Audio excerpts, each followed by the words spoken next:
All right, Oscar week is underway. I've been working on this one for a while. This is my 20 acting performances ranked list, where I'm telling you my least favorite to my most favorite. Now, I think all of the performances here, yes, even Emilia Perez, I think they're all fairly good to some degree. But I'm going to tell you which ones stood out to me the most, and we're going to rank them 20 through 1. And admittedly, I waited to the last second because I've changed this list 30 times. I also went back and rewatched every Best Picture nominated movie. So here we go. I need you in the comments down below. What was your favorite and least favorite performance? And again, this is a very individualized list. And so we're going to have some on here where you're like, I don't know, man, but it happens. I need thoughts, comments, lists, relevant dad jokes. My favorite comment will get a shout out in my next video where I'm giving you my favorite choice in each category at the Oscars. Drop the like, all those things. Share this video to your grandma. At the bottom, it's funny how this works out. And I'm not doing this solely because of the drama. I mean, obviously that factors in, and I'm just kind of like, I don't want to place her any higher. But Karla Sofía Gascón comes in at number 20. And can I be honest? I don't think this is a detrimentally bad performance. I even said in my initial review, this is one of the stronger parts of the movie. And so I'm not going to sit here and rag on this performance. Obviously, you know how I feel about the movie.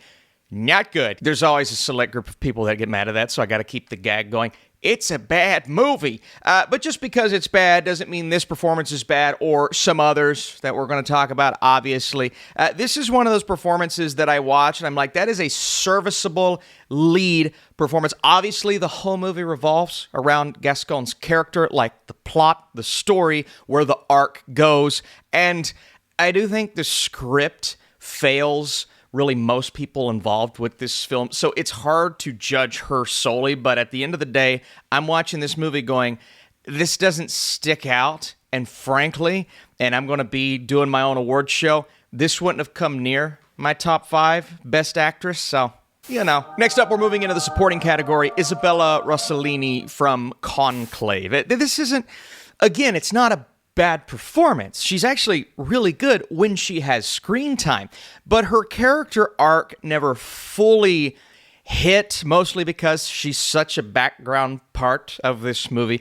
And frankly, I think a lot of people were frustrated that she got the nom because she's not in the movie all that much. Now, it doesn't bother me as much as it does other people. I would have put other people over her, but the time allotted, like, it's a supporting actress role.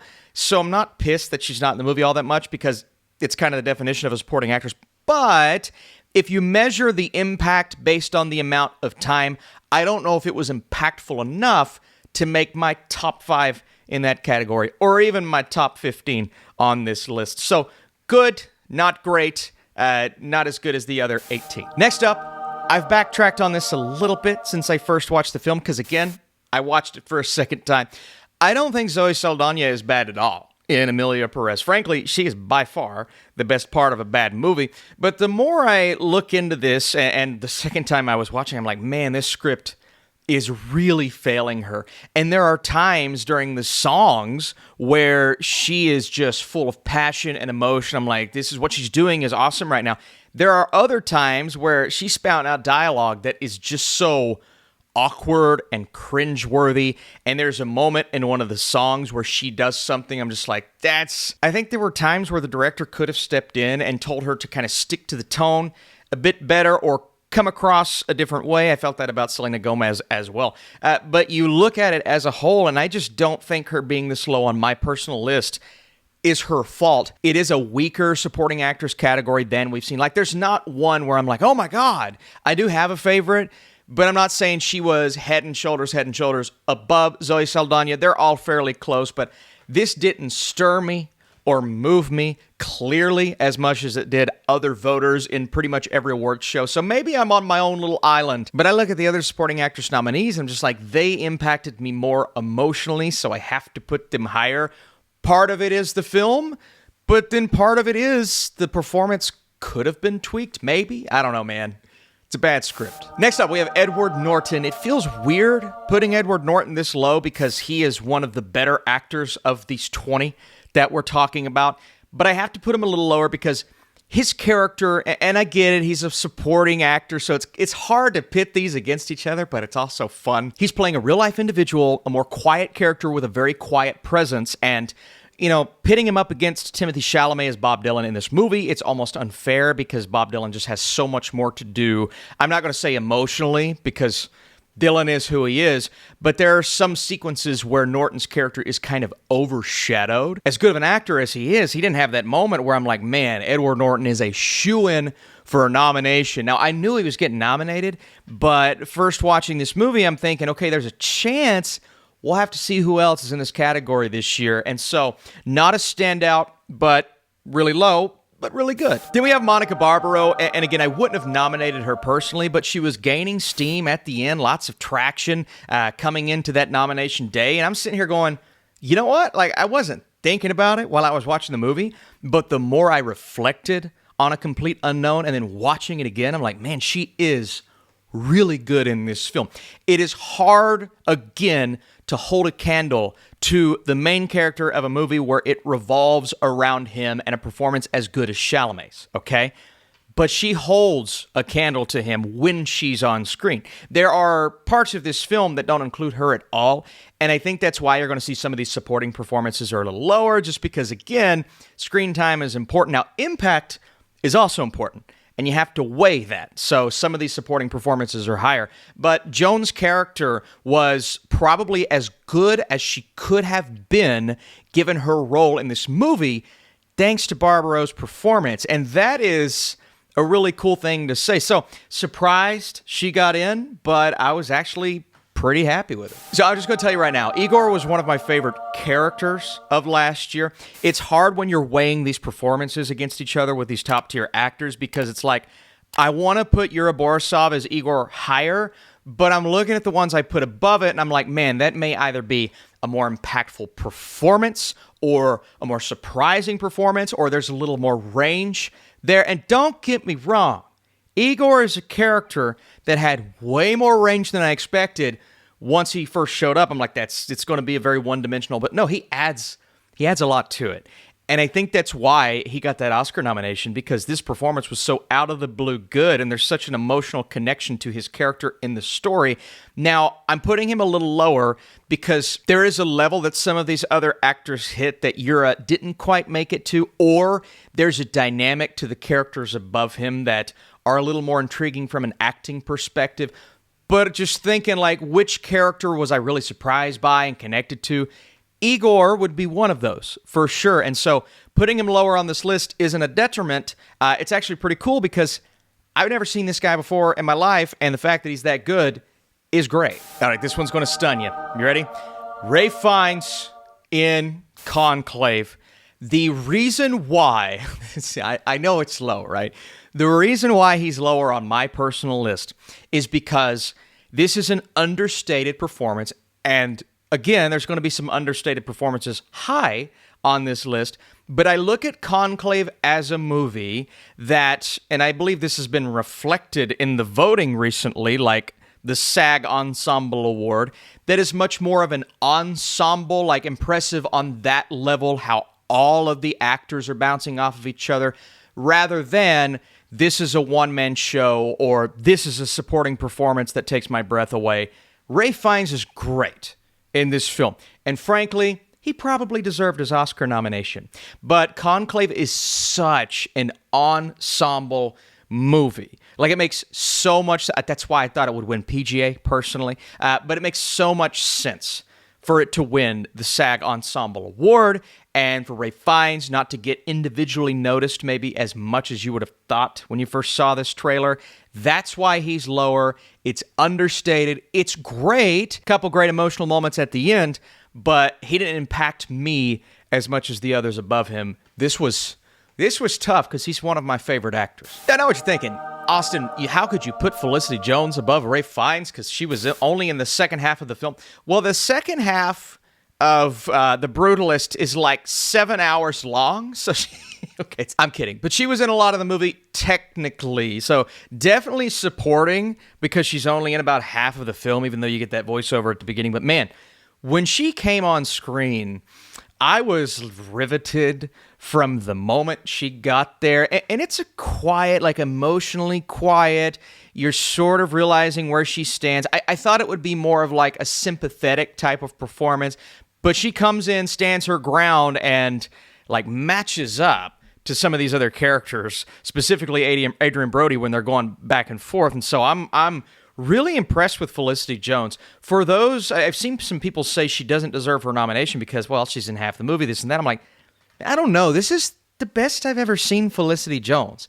She's phenomenal. There is this emotional distance that you have from her, but when you really start to connect, you connect and you understand why Brody does what he does in the beginning. And so I thought she was great. And even putting her this low, I feel like maybe... Nah, you can't change it now, man. But I'm going cliche. I'm going blockbuster performance. Austin, how could you put Wicked performances higher? Because it's Wicked, and they've done this before, and they're just doing what came before, blah, blah, blah. I did not think Cynthia Erivo would impact me like she did in this movie.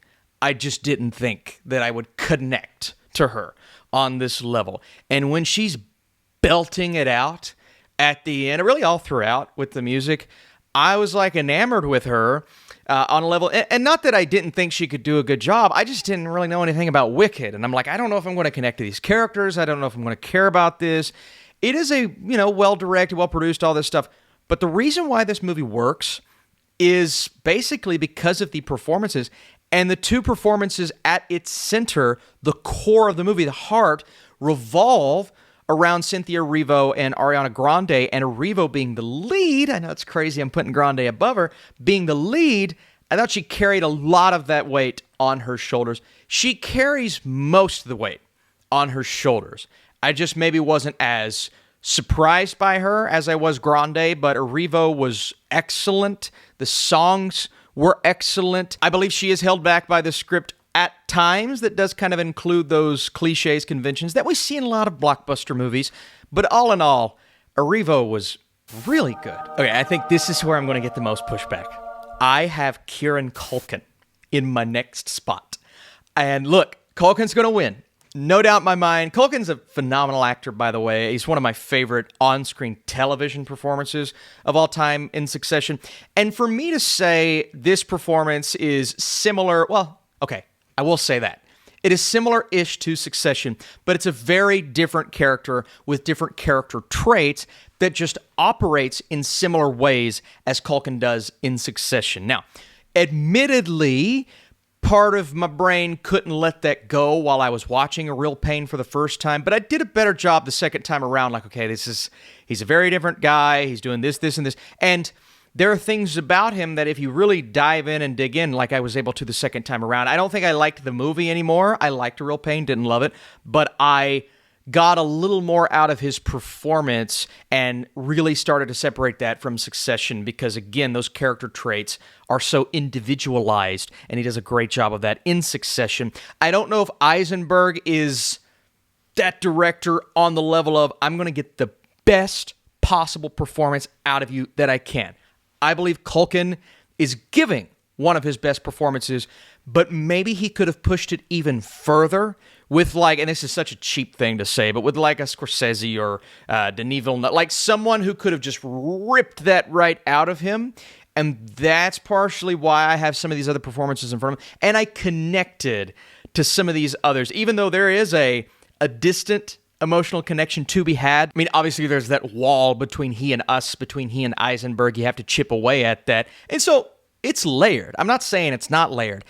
Honestly, I just prefer the other performances above him. And so for him to win wouldn't be my choice, but I'm not mad at it because the guy's just uber talented. It doesn't seem like he tries because he makes it seem that way. But honestly, I just think it's an effortless type of performance for him.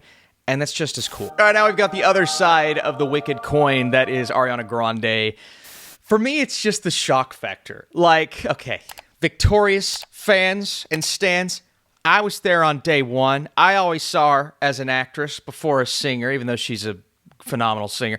But I loved her on that show. She was dimwit at times. She was silly, funny, haha. But I'm like, she could have some range one of these days. She was hilarious in Wicked. Like, I was so enamored with her on screen. There is just this way that she presents herself, and there's an arc to be had with her character, and I couldn't help but to laugh at her. I've watched this movie 3 times now, because I had to watch it with the brother and his girlfriend, along with the rewatch, and I can't help but to just love it. Like, I'm so charmed whenever she's on screen. She's so charming. She's so lovable. She's so wonderful. Now, there is a side to her that you're just like, man, she's kind of a jerk, but she's almost oblivious to the fact that she is a jerk, and she wants this one thing so bad when you first see her. And Grande is conveying all of that to me. I mean, of course, it's the writing. It's the fact that the character is so well written in the first place, but the way that she was able to achieve that, and you can tell while you're watching that she's always had passion for this character. I mean, she was able to prove that to us through videos and auditions and this and that. Like, I just thought she was so wonderful in this film, and she's obviously a great singer. So the whole package, not a character that's going to showcase an abnormal amount of range, not a character that is going to totally bring that tear to your eye, even though there are some moments towards the end, but very, very good and very surprising. I'm going Jeremy Strong as Roy Cohn, the other Succession cast member. I believe this is such a slippery and slimy performance, capturing the mannerisms of the real-life Roy Cohn like to a T. And you knew Jeremy Strong was going to do it, right? Because he's that type of guy. But for him to totally sink into that role, I mean, the moment you see him in the movie, you're like, I just think he's fully embracing what this guy is all about. But he also managed to hit a degree of sympathy in this character that I don't know. I mean, obviously, other actors could have tried. I don't know how many other actors would have been able to achieve. And that dynamic with he and Trump, with he and Sebastian Stan all throughout this movie was great, man. And I'm so surprised that I'm putting both of these Apprentice performances because they were both so like on the edge of their categories for so long. Strong came in hot, and then last second, Sebastian Stan comes in, man. And I just think Jeremy Strong is excellent in this movie. I mean, this is a movie that rides on the coattails of its performances. It's stylistic for sure, but it's all about how they capture these real-life characters. And from what I saw, I know it's a fictionalized take, but from what I saw in this film, man, Strong captured it to a T, and I thought he was excellent. How about Guy Pearce as Harrison Lee Van Buren Sr.? A man who plays a very small role in the beginning of the film comes in and freaks out on our boy Adrien Brody, but then later on apologizes, says, hey, I've got a job for you. Can you come work for me? And so the whole movie really revolves around that dynamic and how they play off of each other, how they work well, and then obviously don't work well with each other all throughout this 3-hour and 30-minute runtime. But man, just the different sides we're seeing from Guy Pearce in this film. Like this, you know this is in him. He is such a good actor. He had it in Memento. He's had it all throughout the years. But it's felt like a little while since we've gotten to see this side of him, just this epic, like I could go on a 10-minute monologue and captivate you for every second. That's the type of performance this was. Does Adrien Brody outshine him? Yeah, he does, but I'm not going to knock Pearce for not being quite as good as Brody. They are two sides of the same coin. That's another coin reference. My second coin reference of the day. This is the type of aggressive dude that you just don't know if you want to be working for. And then the route his character goes in the third act, that caught me so off guard, but it kind of worked with the narrative that they were telling and how unlikable he is. Yet there are times where you're like, yeah, I would work for that guy. So I don't understand how Pearce did it so well, but he did. And, I wish I could put him higher, but this is a pretty good spot. I've got to go Sebastian Stan as Donald Trump. And there's some people that's saying that he doesn't fully nail the accent. Well, you go back and you watch Trump when he was a little younger, and he doesn't fully lean into these mannerisms at that point to where he starts to kind of become the character that we know in real life and the one that we get caricatures of on SNL and in these skits. And there are a lot of people in Hollywood that do a great Trump impression. Listen, I was happy it wasn't a full-on impression in the beginning. He really kind of transforms into the Trump that we know by the end of the movie. And there's a scene at the end, you've probably seen, it's made its way around on Twitter, where you're just kind of seeing him fully embrace this.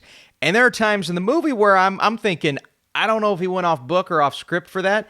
It seems that way, but it also seems like something that Trump would actually do, and the way that he works his hands and the phrases, the saying that he starts to use more and more as the movie goes. Sebastian Stan committed so heavily to learning how Trump talks and then leaning into that more and more as the movie goes. This is an underrated performance this Oscar season because nobody's given Stan a chance to win. He's not going to win, but man, I watched this movie and I'm like, this is, and I've only seen this one once because it wasn't Best Picture nominated, but man, I know many of you all probably forgot, Trump was beloved by a lot of people back in the day. Like in the night, he was going on Oprah and he was going on these TV shows that absolutely hate him now. That's what happens when you go into politics, obviously, but there's a side that Stan's able to capture in this movie that hits those notes. Underrated performer, underrated performance, and a kind of an underrated movie because I didn't think this movie was needed. I didn't know who the target audience was, but I ended up enjoying it because of these performances. All right, we've made it to Timothée Chalamet as Bob Dylan. Just a spectacular performance. The guy committed to learning the songs, learning how to sing like him, opting to, and I don't know if you all saw this, opting to sing the songs in real time while they were recording certain scenes and bringing his own flair to it, things that weren't in the script. And again, man, this is the sign of a guy who just is fully transforming into every character he plays, every role he sinks into so heavily. Paul Atreides, Bob Dylan, I mean, he's been amazing for years and years, and this is one of those roles that, yeah, it's a musical biopic, so it's very easy to point in this direction and go, yep, that's an Oscar winner. I'm not going to be shocked if he wins the Oscar. I still think it's Brody's to lose because of the type of performance it is, so that works in his favor, right, when you're playing someone who actually existed in real life, and I think Stan has that luxury as well. But to sink into it on the level that he did was so phenomenal. He makes this movie. Like Chalamet as Dylan makes it, some of the rants and tangents he goes on, and just he's doing his own thing. That's who Bob Dylan was. Timothée knows that as he's performing, and I just thought he worked with it. Like Edward Norton, Monica Barbaro, he worked so well with them, off of them, against them in this movie. Elle Fanning, I loved this performance. It's not. I love this performance. It doesn't have that oomph that I'm looking for, mostly because Dylan is so understated himself, and that's a positive, right? But some of these other ones are a little flashier, and sometimes flashy is better if they execute. Sometimes it's embarrassing if you don't, but if they execute. But I put him higher than some of these flashier performances because of how he's capturing the understated Bob Dylan. So, yeah, clearly I liked him. All right, here we go. Mikey Madison as Annie.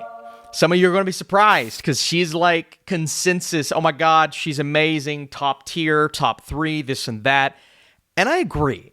I think she is amazing in this movie. She is so freaking lovable, likable, even though her decision-making is the worst. It's the same thing that I'm thinking during Uncut Gems. I'm like, well, a lot less likable, obviously. But it's the decision-making that leads him/her, this time around, down a path that you can't return from. You're going to learn life lessons along the way. And Mikey Madison conveys that, like the emotional range. And this is what I was talking about earlier. I love a performance that showcases such vast emotional range. Happiness, sadness, pure emotion, devastation. The scene where they're coming in and trying to take her, like what she does in that scene, I'm like, this is, when I'm first watching the movie, this is an Oscar-worthy performance, and she's proving it right now. The screaming, the freaking out, it's so funny, but at the same time, it's kind of sad because of what she's gotten herself into. And then you see this story play out and the emotional complexity and what we see, that final scene that we see with her. It is proof of how good she is in this role and how good of an actress she is to allow us to believe that. So no issues with this performance. I just have a few above her that I thought worked for me a little bit more, resonated with me a bit more, but my God, man, spectacular. I have changed so many times, pondered on it. I'm going to go Demi Moore next. And Demi Moore, gives an outstanding, like a career-defining performance in this movie, a horror movie where we know it's a great opportunity for an actor to showcase range, which she does 100%. Now, it is definitely a performance that works and pairs really well with Margaret Qualley. So it's so weird that Qualley's not nominated here. It's so strange to me because they pair so well together and they bounce off of each other, work off of each other, even though they don't share a ton of screen time. But when Demi Moore is on screen, the pain and devastation that you feel in her eyes when she realizes that she's just aging out of this space that she's known her entire life, and then the rage that comes from that is just top tier. Like, this is a performance where you're able to do so many, give a dynamic performance, a genre performance, which is super cool, and ultimately deliver something that fans of You have been wanting, that fans of this movie are loving, and it helped put The Substance on the map to get a Best Picture nomination. Like, that is outrageous. That's outrageous. One of the craziest movies of last year is a Best Picture nominated film. It's how dynamic she is on screen, and the fact that I didn't know she had it in her. Like, I knew she was a good actress. I didn't know she had this in her, and she does it. She nails it, so she's very high. It's hard to put her this low, but I just had to rearrange. Adrien Brody. I've been saying this may be the best performance of the year, and it still is in the conversation. But right now, where my heart's at, I've got two a little bit higher, taking nothing away from Brody. And you could complain about the AI stuff, like the significance of that and the level in which it was used, and I've said this 1,000 times, it does not affect me. Because the majority of his performance is given to us in the English language, and I still thought he was just so dynamic. Facial expressions, the mannerisms, everything that he does to get you on his side in the beginning of this film, and how you feel that he feels when he first comes to America, and obviously the shot of the Statue of Liberty, not the performance, but his celebration of that. And all throughout this film, there are scenes and moments where he's happy and experiencing joy, and then sadness, and then anger, and he bounces between all of those emotions so effortlessly throughout this film, to where, you know, I've got to sit back and just appreciate what this guy's doing on screen. Now, were there times where he could have made that moment a bit more understated, or could have went a little overboard? Yeah, but it's like, I'm trying to nitpick. I'm trying to give you reasons why he's not number one on my list, and that's hard to do because he's so magnificent in this movie. Adrien Brody's always been that actor. It's like he goes away for 5 years, 10 years, and then he comes back, he's like, Oscar, mine. And he's probably going to take it this year. It's an outstanding performance. Would he be nominated in my Oscars? Yes, 100%. This is a moving performance. I think a lot of it, too, is just how he paired with Courbet, and how Courbet brought out the best in him and was able to direct him so flawlessly. Man, this is so cool to see all of these things come together and deliver one of the better movies of the year in The Brutalist. Fernanda Torres. It took a second watch for me to put her above Demi Moore, but I did it. And it's just like the story of this mother who does everything she can, goes to the ultimate length to protect her family, experiences so much misery when she's taken captive, but experiences an equal amount of emotional misery when she gets home, being unable to find her husband, and dad's gone, the kids don't have a father, like, so much she has to go through. I'll tell you the scene that got me, especially the second time around, is when the dog is laying out in the middle of the road, and she goes out there, and she's experiencing anger and rage and grief, but then she just reins it all in, pulls it all in, and keeps it together for the kids. And I've said all throughout this video, like, we want a performance.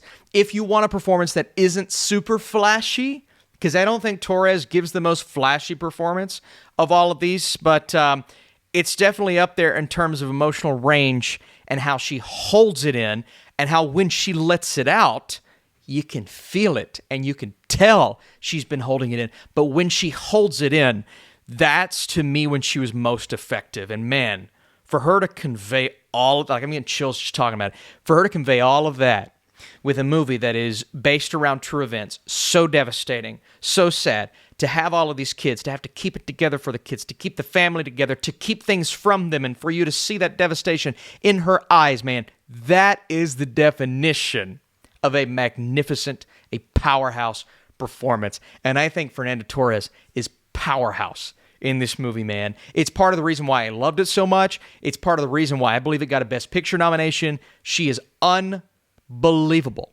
And, you know, Conclave is an ensemble. There's some great performances here, but she's head and shoulders above everybody else, and she's head and shoulders above some of the performances nominated in this year's Oscar ceremony. Magnificent. I switched it up. I had Brody. At one point, I had Moore. At one point, I had Torres. I switched it up. I went back to earlier in the year when I first watched Sing Sing, and my heart was just melted, and I was happy, and I was warm, and I was home, and I was there. And Coleman Domingo gives everything, every ounce of his soul in this role. And frankly, it's devastating that he's not getting more love. Frankly, Sing Sing not getting a Best Picture nomination is ridiculous. It's just insane to me. Like, why didn't I get maybe the marketing, the every campaigning wasn't there? Coleman Domingo does everything you want an acting role to deliver. He's calm, he's quiet, he's loud, he's angry, he's happy, he's emotional. He allows theater to bring out the best and the worst in him. And what I love about his character so much is in the beginning of the movie, you see him just trying to hold everything together, be the glue that keeps this group together and to help other people. And then when his life starts to get ripped apart, he's the one that needs the talking down. He's the one where others, we're going to do the same for you like what you did for us. And I'm just like, dude, this is unbelievable. And Coleman Domingo, like nailing every aspect of this, how could you not? How could you not at least put him top 5? He's so good, man. The range, like going back and watching Sing Sing again, I know it's not a Best Picture nominee, but I had to watch it again. The emotional range that he's able to put on display when devastation happens, when the news happens that, you know, makes him angry and frustrated, when there's a revelation at the end of the movie, like, dude, I kept going back to Domingo every step of the way. I'm going back to Domingo and saying that impacted me emotionally on a level to where everyone else tried, and they did a great job, especially the top 5 here, but this one stands above the rest. It's close. It's very close.